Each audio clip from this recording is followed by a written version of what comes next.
Last night, sir, to the debate on the Hong Kong Free Trade Agreement and the ensuing debate on the Malaysian Free Trade Agreement with considerable interest.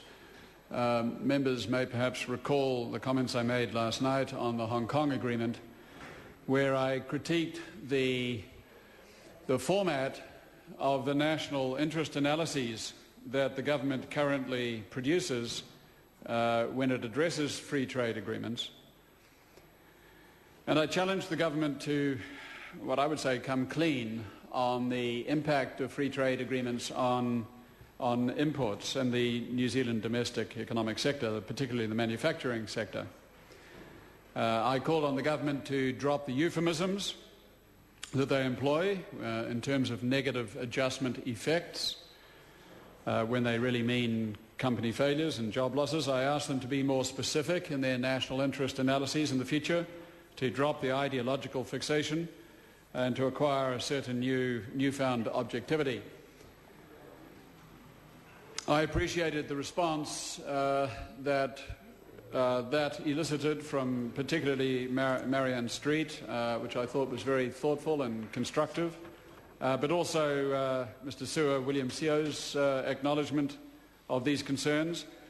I actually recall last year in the 2009 debate on ASEAN free trade the similarly constructive comments from Pete Hodgson.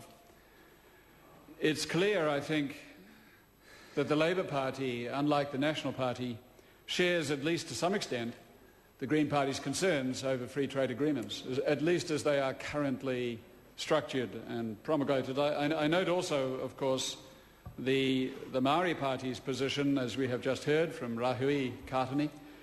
The Maori Party is literally split over the issue of free trade, and I sympathise. It's clear to us, I think, that National, however, is regrettably mired in a neoclassical orthodoxy. Most prove unable to emerge, I think, into the sunlight of a new economic model.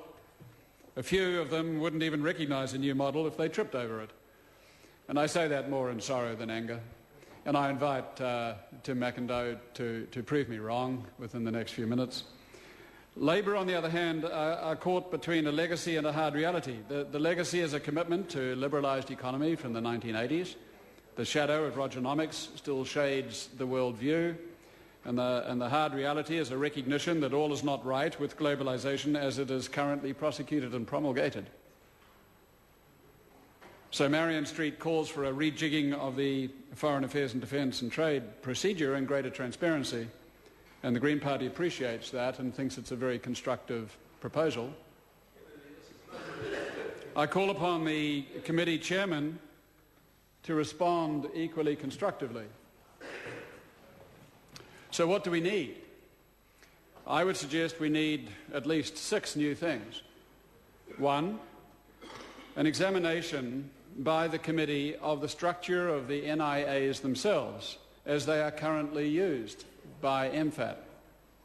2, agreement that equal attention in the NIAs and in the submissions should be given to the import sector as well as the export sector. 3, that there should be greater transparency in the New Zealand government's negotiating process, with MFAT reporting to the committee during the negotiations rather than after it as a fait accompli. 4, that a longer time frame for negotiations should be adopted so that New Zealand's domestic economic interests have more time to make a proper input into the committee's deliberations, and for that matter, the negotiations themselves. 5, a more detailed analysis of the effect of, quote, negative adjustment processes, quote, on the manufacturing sector.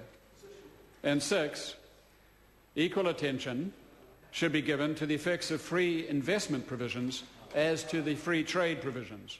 And there should be separate sections in the NIA to that end. So the Green Party submitted a minority report on the Malaysian Free Trade Agreement. As you know, it is there in the committee's report back to the House. We advanced 3 critiques of the agreement. First, that the underlying theory on which the government rests its commitment to free trade is misguided, in the sense that it is not necessarily the case that both parties to such agreement will benefit, even in an absolute term, let alone a comparative term.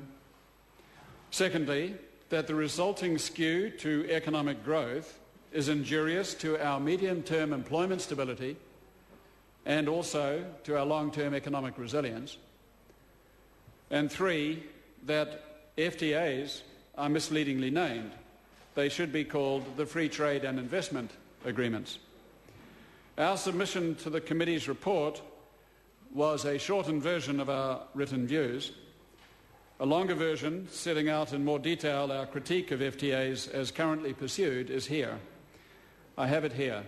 And, Mr. Speaker, I seek leave to table this as a document for the House. Is that possible? Well, the process for doing that is the member raises a point of order and then seeks leave. My advice would be he should do that at the conclusion of his speech. Thank you, sir. I shall do that. I just will conclude by assuring the House that the purpose of our party's critique of trade policy is not to be perennially negative, as ACT is wont to assume from time to time, depending on who's sitting there. The purpose is to generate a reasoned debate over New Zealand's trade policy and the place of that national trade policy in the global economic context. I recall the ASEAN FTA debate last year when the Green Party made it clear that we were not against trade per se, just against the current manifestations of it under the current agreements. It seems the Labour Party, to some extent at least, shares those concerns. We, sir, will give an undertaking that if we can start afresh with a new look at trade policy, the Green Party will be very constructive in cooperating with not just Labour and Māori Party, but indeed the National Party as well in the committee. Sir, I take leave, if I may, to... a point of order. Point of order, I beg your pardon. Point of order, Mr. Speaker. I seek leave of the House to submit the longer version of the Green Party's minority report on the Malaysian Free Trade Agreement. To table. To table it. Yeah, leave is sought for that purpose. Is there anyone opposed to that course of action? It appears not. Leave is granted. Chris Tremaine. Thank you, Mr.